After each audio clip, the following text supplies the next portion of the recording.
Boa noite. Nós iremos dar sequência à nossa meditação no Evangelho de João. Nós estaremos meditando hoje no capítulo 16. Nós iniciaremos o capítulo 16, meditaremos do versículo 1 ao versículo 11 desse capítulo. Evangelho de João, capítulo 16, versículos de 1 a 11. Bom, o versículo 1 ele já começa nos levando aos versículos anteriores, né? Então, nós vamos aqui recapitular o que nós meditamos semana passada, bem rapidamente, claro, né? Bom, semana passada nós vimos Jesus, nós estudamos. Jesus ainda continua no contexto das suas últimas palavras aos discípulos antes da sua morte. E nessas palavras, Jesus está confortando seus discípulos. Ele está ali consolando, fazendo assim a promessa do Espírito Santo, do Consolador. E não somente isso, mas Jesus está dizendo algumas verdades a eles. Jesus disse que eles são amigos de Jesus, disse algumas características, mas também Jesus disse que o mundo os odiaria. E por que os odiaria? Porque odeia Jesus Cristo. Porque odeia a Deus. Porque odeia a mensagem, a palavra de Deus. Odeia os ensinamentos de Jesus Cristo. E odiarão todos aqueles que foram eleitos, né? Nós vimos que eles odeiam aqueles que foram escolhidos por Cristo para estar junto dele, não somente estar junto dele, mas também falar, testificar do Evangelho de Cristo. Então, o mundo odeia a esses, odeia, como nós vimos no versículo 20, né? Também, odeia aqueles que são servos de Cristo, tá? Aqueles que foram colocados como servos de Cristo. Por que o mundo odeia? Porque no mundo nós vemos que há aqueles que são servos de Cristo e aqueles que são servos do inimigo. Então, aqueles que estão no mundo, que estão sob o comando de Satanás e que odeiam tudo o que vem de Deus, eles consequentemente odeiam os seus discípulos, os discípulos de Cristo. E no final, nós vimos Jesus falando sobre o Consolador que viria, nos versículos 26 e 27, e que esse Consolador, o Espírito Santo, Espírito de verdade, né? Ele testificaria de Cristo. E como que o Espírito Santo testifica de Cristo? Ele testifica através dos discípulos de Cristo.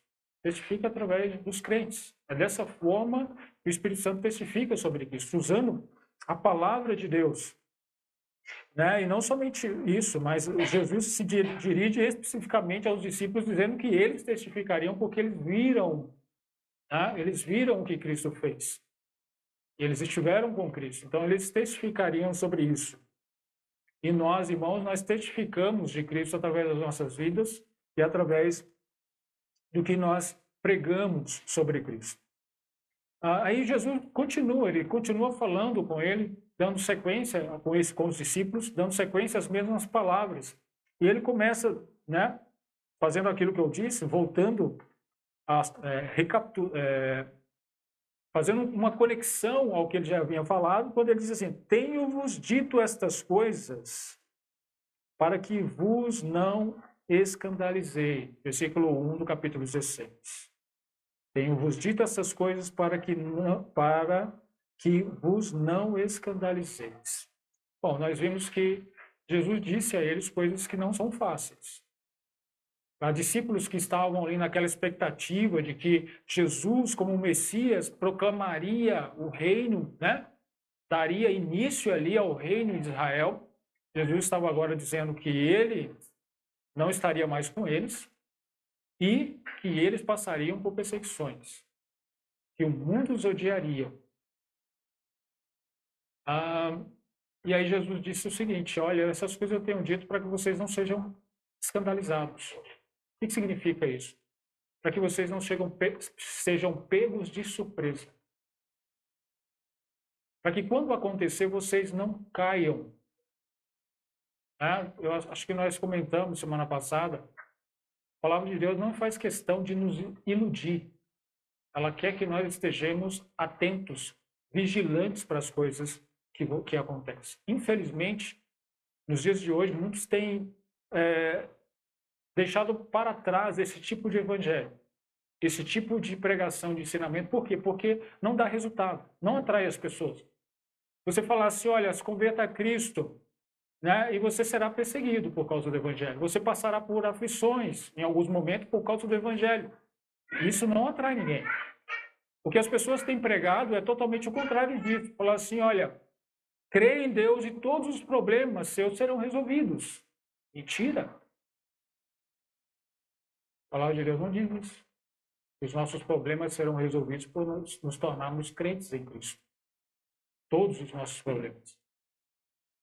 Claro que a palavra de Deus nos dá princípios que nos mostram que nós somos muito felizes e devemos entender e aplicar muito bem. Muito felizes em Cristo. Mas essa felicidade ela não está condicionada às circunstâncias desta vida. Ela está condicionada unicamente a Cristo. E por isso que Cristo não faz questão de iludir os seus discípulos.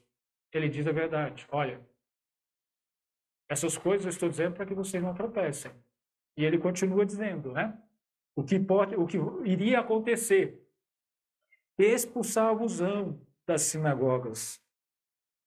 Vem mesmo a hora em que qualquer que vos matar, cuidará fazer um serviço a Deus. Então Jesus está dizendo, olha, vocês vão testificar de mim, as pessoas vão odiar vocês pelo que vocês estão pregando e vão te matar vocês. É isso que ele está dizendo. Não tem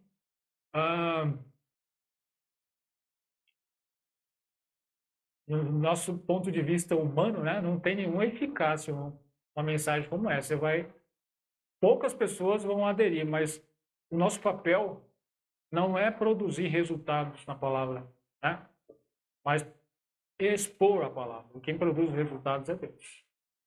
Quem produz os resultados é o Espírito Santo de Deus. Nosso papel é expor.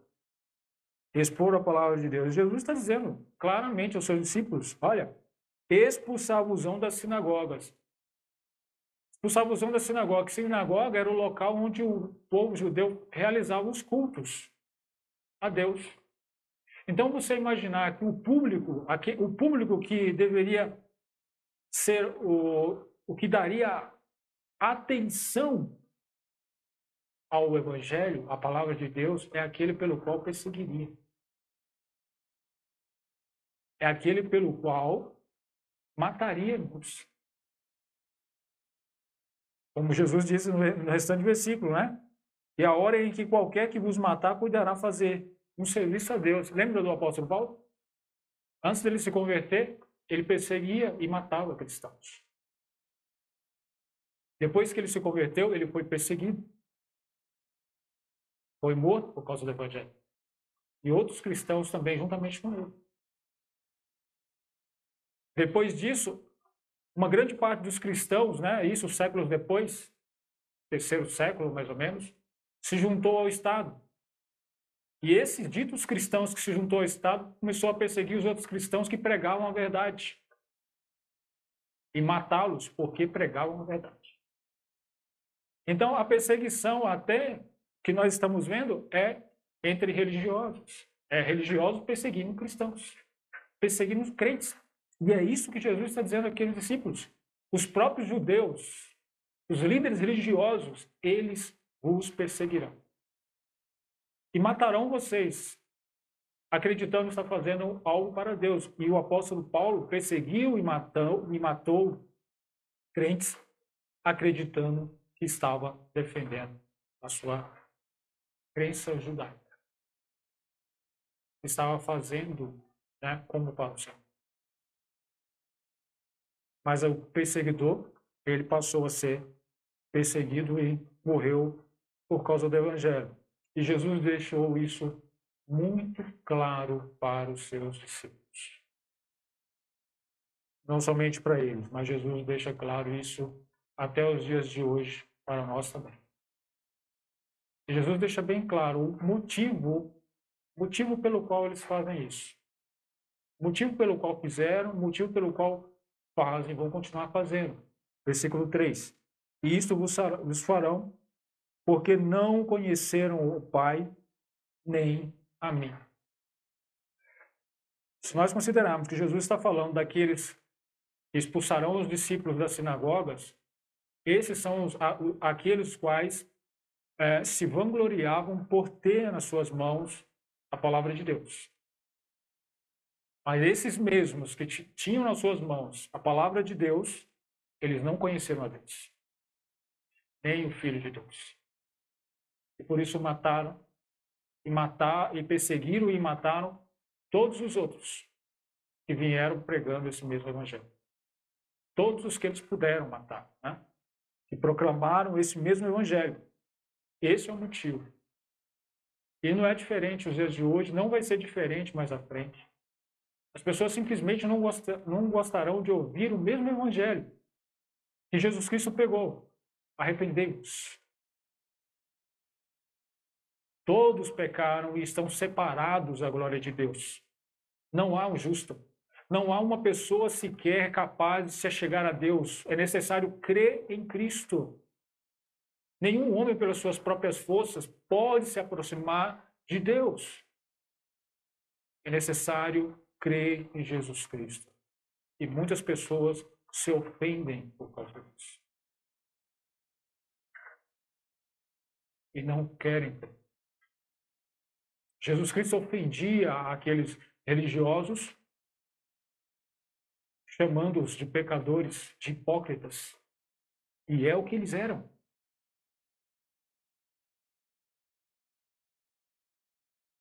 E nós devemos continuar pregando esse mesmo evangelho, que mostra que todos nós, como qualquer outro, que não, todos são pecadores e precisam, né, crer em Cristo para se achegar a Deus. Jesus, no versículo 4, ele mostra a necessidade dele partir para que o Espírito Santo pudesse vir e estar com os discípulos, como ele diz aqui. Mas tenho-vos dito isto a fim de que quando chegar aquela hora, desculpe, irmãos, não é isso que o versículo está dizendo, na verdade é o versículo seguinte. Mas o versículo 4 diz assim, mas tenho-vos dito isto a fim de que quando chegar aquela hora, vos lembreis de que já vos tinha dito. E eu não vos disse isto desde o princípio porque estava convosco.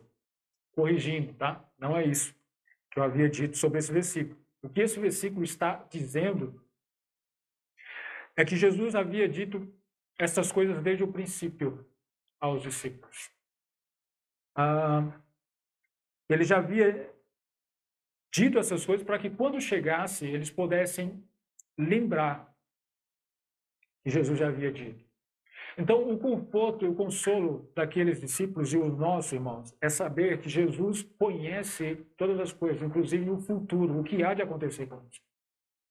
Eu imagino quando o apóstolo Pedro, apóstolo João e os outros apóstolos, quando eles estavam escrevendo os evangelhos ou as cartas, e estavam lembrando do que Cristo havia dito. Estes homens, quando estavam, muitas vezes, escrevendo, estavam presos por causa do evangelho. Estavam sendo perseguidos por causa do evangelho. E eles, provavelmente, estavam lembrando. Jesus disse que eu ia passar por isso. E realmente estou passando. Ele disse que essas coisas aconteceriam e realmente estavam acontecendo. Então, o conforto deles era saber que o seu Senhor conhece todas as coisas. E Jesus Cristo já sabia que eles passariam por perseguições. E por isso que ele disse essas coisas aconteceram. Então, o conforto deles deve ser o nosso conforto, de que o nosso Senhor conhece todas as coisas. Todas as coisas que ele falou aconteceu e hão de acontecer muitas outras. Então, Jesus disse essas coisas para que eles lembrassem que ele já havia dito. E quando ele fala no final do versículo, né? E eu não vos disse isso desde o princípio porque estava convosco.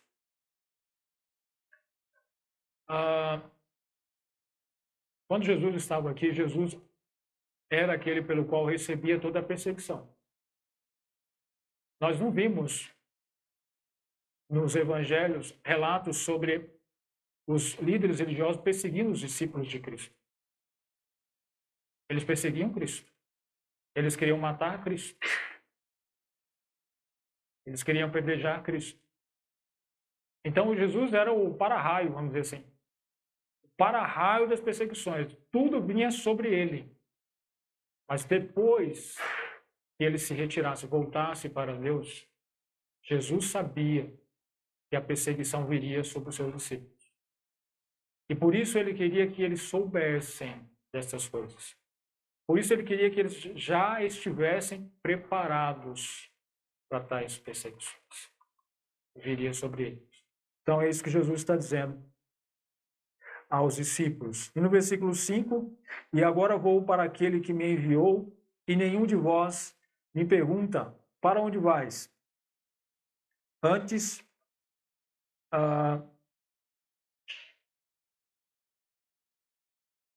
vou ler novamente o versículo 5, tá? E agora vou para aquele que me enviou, e nenhum de vós me pergunta, para onde vais? Antes, porque isto vos tenho dito, o vosso coração se encheu de tristeza.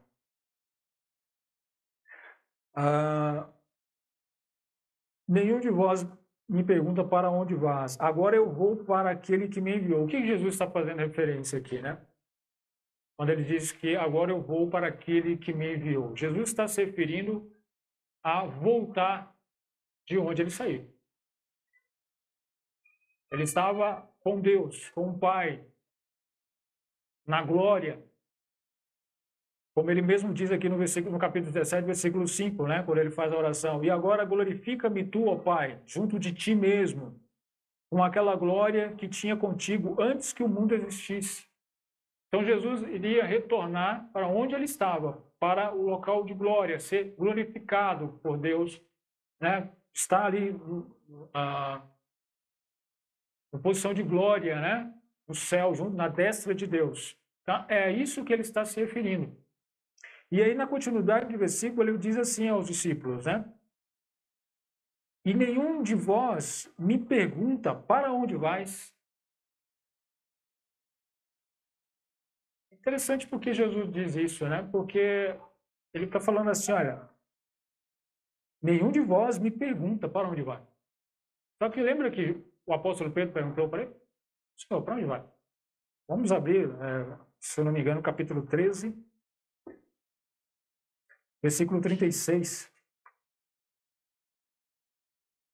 Disse-lhe Simão Pedro, Senhor, para onde vais? Jesus respondeu, para onde eu vou, não podes agora seguir-me, mas depois me seguirás. Tem um outro, né, Tomé, no capítulo 14, versículo 5. Disse-lhe Tomé, Senhor, nós não sabemos para onde vais. E como podemos saber o caminho? Então, por que Jesus está dizendo aqui que eles não perguntavam a Jesus para onde vais, se eles haviam perguntado? Bom, o entendimento do porquê Jesus diz isso está no versículo seguinte. Antes, porque isto vos tenho dito, o vosso coração se encheu de tristeza. Irmãos, o entendimento do que Jesus está dizendo aos discípulos aqui é que quando eles estavam perguntando para Jesus para onde ele ia, né, como nós vemos ali Pedro perguntando, como nós vimos, né, a Tomé questionando, a preocupação deles não era saber para onde Jesus estava indo, mas era reivindicar o fato de Jesus estar deixando. Percebe a diferença? Eu li um exemplo interessante. O autor valia a pena comentar, eu esqueci o nome dele. É Cássio, né? Enfim, não vou tentar falar. Mas ele disse assim, é como uma criança onde o pai promete ao seu filho, uma ilustração bem interessante. O pai promete ao filho, olha filho, nós iremos sair hoje para brincar no parque. E de repente, de última hora, ele recebe um chamado para ir trabalhar. Aí ele se preparando para ir trabalhar, o seu filho pergunta, pai, para onde você vai? O filho está preocupado em saber para onde o pai vai? Ou ele está preocupado em saber por que o pai, ele está reivindicando, na verdade? Pai, você tá me deixando? É mais ou menos isso. Os apóstolos eles não estavam preocupados para onde Jesus ia e o que aquilo significava. O fato de Jesus voltar para a destra de Deus, estar lá, né, de onde ele veio, isso pouco importava para eles. O que era preocupante para eles naquele momento era que Jesus estava deixando eles. Era nisso que eles estavam preocupados. Era nisso que estava o foco deles. Por isso que Jesus disse a eles, né? Antes, porque isto vos tenho dito, o vosso coração se encheu de tristeza. Por eles estarem focados neles mesmos e não no plano eterno de Deus, de salvação dos homens, eles se entristeciam em saber que Jesus iria deixar. Uma grande lição aqui, irmãos, é que nós devemos tirar o foco de nós mesmos e estarmos sempre olhando e buscando a glória de Cristo. Deixar de pensar em nós. Mesmo quando nós iremos pregar o Evangelho, assim como aqueles discípulos fizeram, pregaram o Evangelho de Cristo e foram perseguidos, o que motivava eles era estar olhando para Cristo, buscando fazer, glorificar a Cristo com a propagação do Evangelho. Para isso, é necessário que tiremos o foco de nós mesmos. Paremos de olhar para os nossos problemas, para as nossas dificuldades, para o nosso umbigo. Isso é necessário. Aqueles discípulos estavam muito preocupados com isso. E poucos preocupados com o que Cristo ia fazer, ou com o que ele ia passar, ou para onde ele iria. Então Jesus está deixando isso bem claro a eles. Eles se entristeciam por motivos errados. Né? Na verdade, se eles entendessem, eles se alegrariam em saber que Jesus ia ser glorificado e voltar para o local de onde ele veio, ser glorificado à destra do Pai. Aí no versículo 7, agora chega ao versículo que eu comentei erradamente, né? Versículo 7. Todavia digo-vos a verdade, que vos convém que eu vá, porque se eu não for, o Consolador não virá a vós, mas quando eu for, vou-lo enviarei.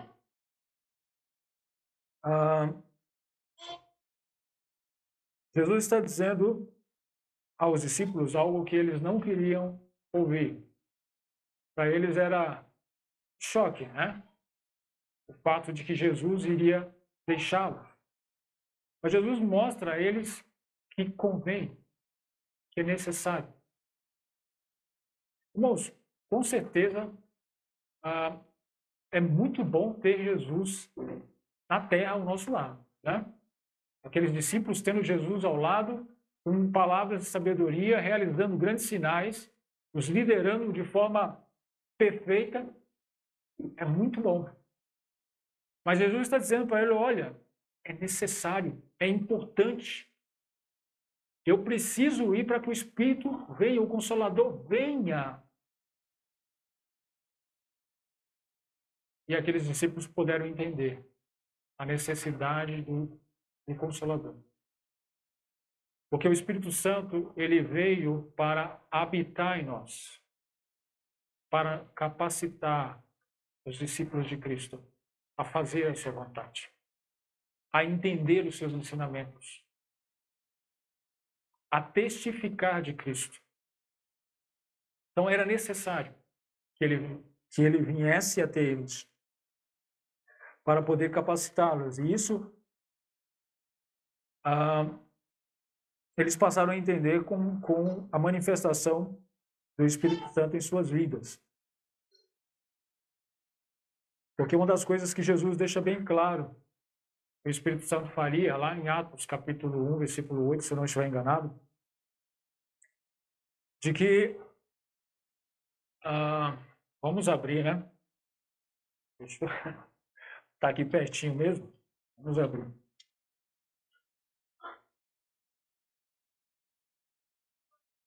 Diz assim: mas recebereis a virtude do Espírito Santo, que há de vir sobre vós, e ser-me-eis testemunhas tanto em Jerusalém, como em toda a Judéia e Samaria, até os confins da terra. Então era necessário que eles recebessem o Espírito Santo para que pudessem testificar Jesus Cristo. É a forma como eles obtiveram forças para falar de Cristo. Era através da vinda do Espírito Santo. Nós vemos, né? Quando nós lemos as cartas, quando lemos a história da igreja lá em Atos, nós vemos a grande evolução que houve na vida desses apóstolos, desses discípulos de Cristo, como esses homens mudaram, como eles cresceram, se desenvolveram, como produziram frutos com as suas vidas, com o agir do Espírito Santo. Por isso Jesus mostra, é necessário louvar, para que o Espírito possa vir e agir na vida de vocês. E quando o Espírito vier e agir na vida desses homens, eles viriam, e quando ele vier, ele convenceria o mundo do pecado e da justiça e do juízo. Versículo 8. Então, através do agir do Espírito Santo na vida daqueles discípulos, eles convenceriam o mundo do pecado, da justiça e do juízo. Bom, é interessante nós entendermos o convencer o mundo. Convencer o mundo aqui não é no entendimento de convencer a todos sem exceção. Não é isso que ele está dizendo. O entendimento certo de mundo, do termo mundo aqui, é convencer a todos sem distinção. Ou seja, judeu, gentil, né? Nós somos gentios, seja de qualquer nacionalidade, raça, cor, posição social, qualquer pessoa sem distinção. O Espírito Santo viria para convencer as pessoas, essas pessoas. Esse é o entendimento da questão mundo. Porque nós sabemos, irmãos, claramente na história, de que nem todos os homens ouviram o Evangelho de Cristo. Nem todos os homens ouviram falar de Cristo e consequentemente, não foram convencidos do pecado. Nós sabemos que até os dias de hoje, com toda a tecnologia na informação, com toda a facilidade que nós temos de passar informação para as pessoas têm informação, hoje existem pessoas que nunca ouviram falar de Cristo. E poderão morrer sem ouvir falar de Cristo. Ou seja, o Espírito Santo não os convencerá do pecado, da justiça e do juízo. Então, nunca devemos entender mundo aqui como sendo todas as pessoas. Mas como o termo, nessa passagem e muitas outras coloca, todos sem distinção de raça, sem distinção de nacionalidade. Então, é isso que está dizendo aqui, quando se refere a convencer o mundo. E o convencer seria no sentido de que o Espírito Santo apresentaria o Evangelho às pessoas de uma forma tão clara que as pessoas se achegariam a Cristo de forma inteligente.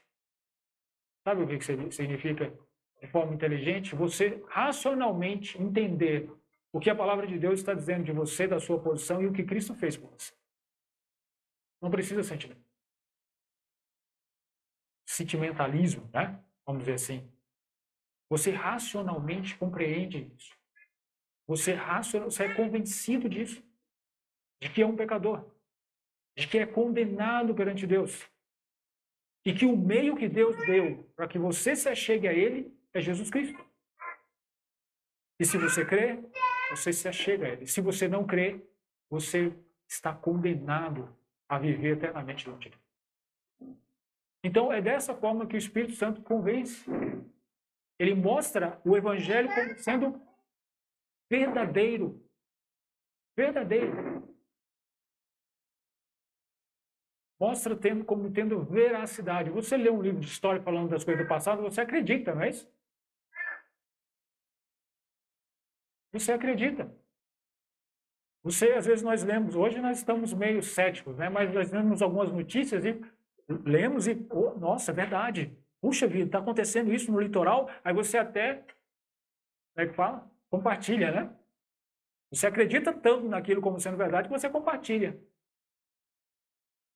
O Espírito Santo, quando convence, é assim. Ele mostra que o Evangelho é verdadeiro, que é uma verdade absoluta. Nos convence de que tudo o que está sendo dito é verdade. É isso que ele faz. E o que a gente deve fazer?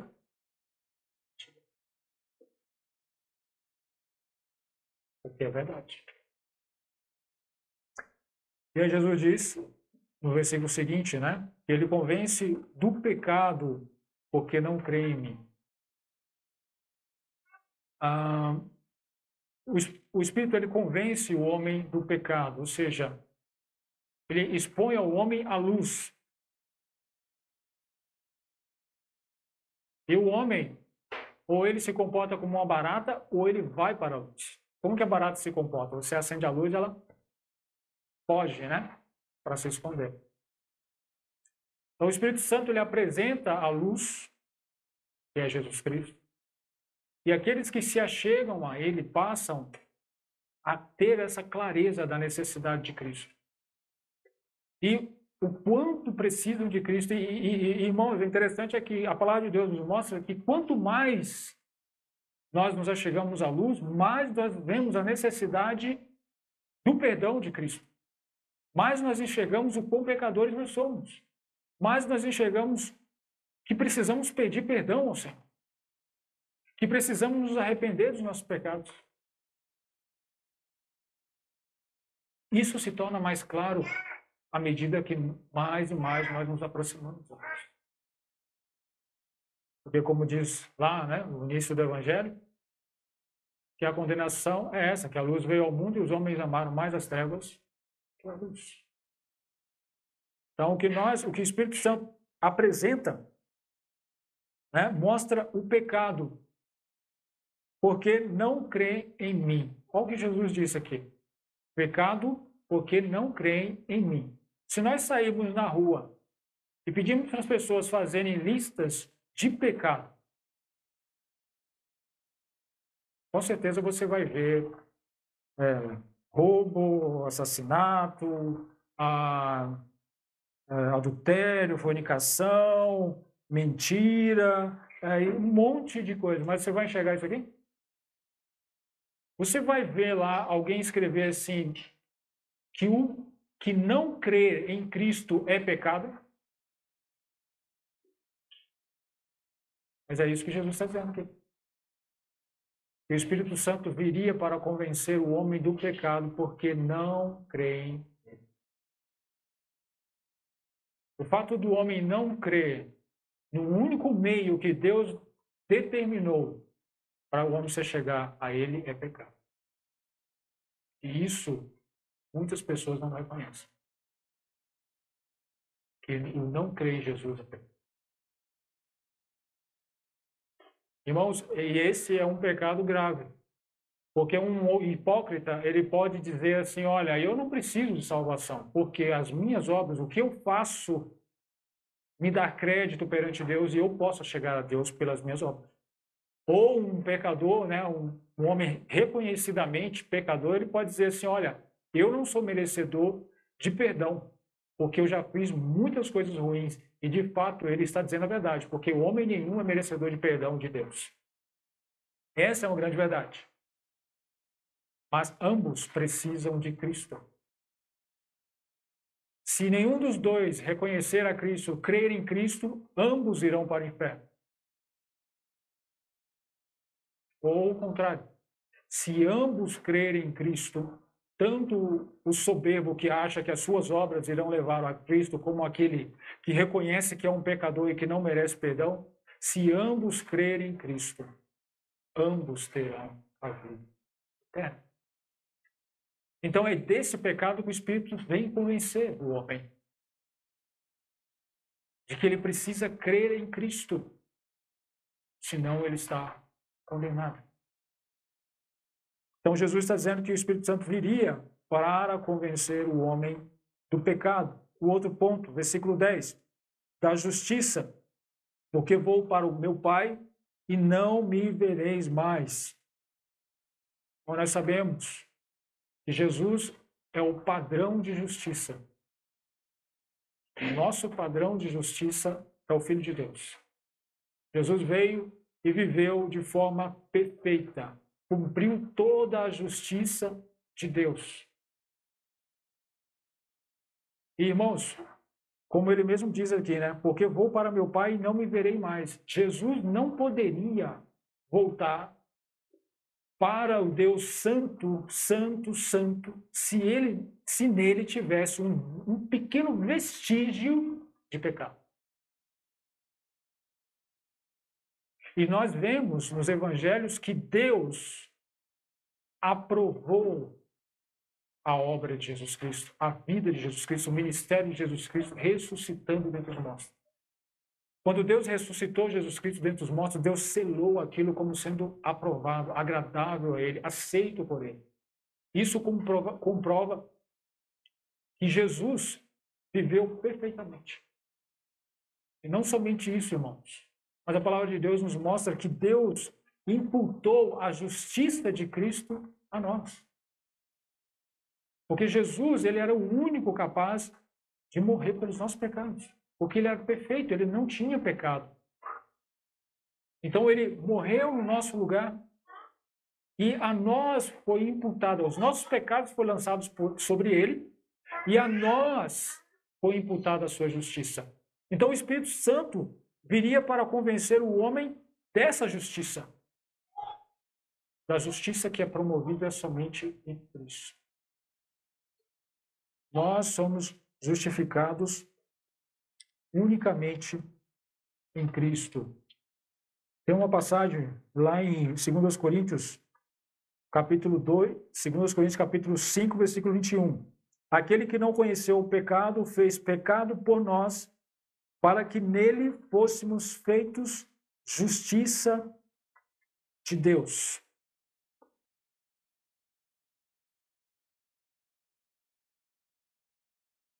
Portanto, a mensagem que nós devemos pregar às pessoas é que não existe nenhum bom que possa chegar a Deus. Todos pecaram e precisam crer em Cristo. A boa notícia é essa. Tá? As boas novas é essa, que Deus criou o meio, Deus planejou o meio para o homem se achegar a Ele, para que o homem pudesse ter acesso a Ele através de Jesus Cristo. Essa é a única forma. Não existe nenhuma outra. E o Espírito Santo, ele convence o homem disso, né? E finalizando o versículo 11, e do juízo, porque já o príncipe deste mundo está julgado. Nós vimos em várias passagens, né, Jesus se referindo a Satanás como sendo o governante desse mundo. Aqui ele está falando como sendo o príncipe deste mundo, ou seja, o governante deste mundo, e que ele já está julgado, já está condenado. Nós temos uma passagem que diz mais referência sobre isso, capítulo 12, né? Nós lemos, capítulo 12, versículo 31. Agora é o juízo deste mundo, agora será expulso o príncipe deste mundo. O que Jesus está dizendo é que, mesmo, ele está dizendo como sendo algo já acontecido, mesmo que isso ia acontecer no dia seguinte, que na sua crucificação o diabo seria julgado. Seria decretada a sua sentença. Não somente a do inimigos, Satanás, mas de todos os seus súditos. Pois ele é o príncipe deste mundo. Todos aqueles que não são de Cristo são súditos dele. E Jesus disse que esse juízo já está feito. Todos que não creem nele já estão condenados juntamente com Satanás. Como disse lá em João capítulo 3, versículo 18. Quem crê nele não é condenado. Mas quem não crê já está condenado porquanto não crê no nome do unigênito Filho de Deus. Irmãos, nós devemos reconhecer que chamados por Deus para testificar de Cristo. E que o testificar de Cristo implica, muitas das vezes, sermos rejeitados por causa de Cristo. Como Jesus disse, né? Vos expulsarão das sinagogas, vos perseguirão. Mas o nosso olhar deve estar sempre no autor e consumador da nossa fé. Em saber que ele conhece todas as coisas e ele está no controle de todas as coisas. Em saber que nós não somos pegos de surpresa quando as pessoas desprezam o Evangelho. Porque essas coisas já são ditas por Jesus. O mundo, como nós vimos no estudo passado, ele é conhecido pelo ódio que ele tem a Deus, a Jesus Cristo e a sua palavra. E aos crentes, aos discípulos de Cristo. Mas os discípulos de Cristo são conhecidos pelo amor. E é dessa forma que nós devemos testificar o Evangelho de Jesus Cristo, levando as pessoas à necessidade do arrependimento. Elas precisam crer em Jesus Cristo. No poder do Espírito Santo, convencê-los do pecado, da justiça e do juízo. Que Deus nos abençoe e essas verdades façam parte da nossa vida. O Espírito Santo de Deus nos use para isso. Obrigado, irmãos, pela atenção. Deus abençoe a sua palavra.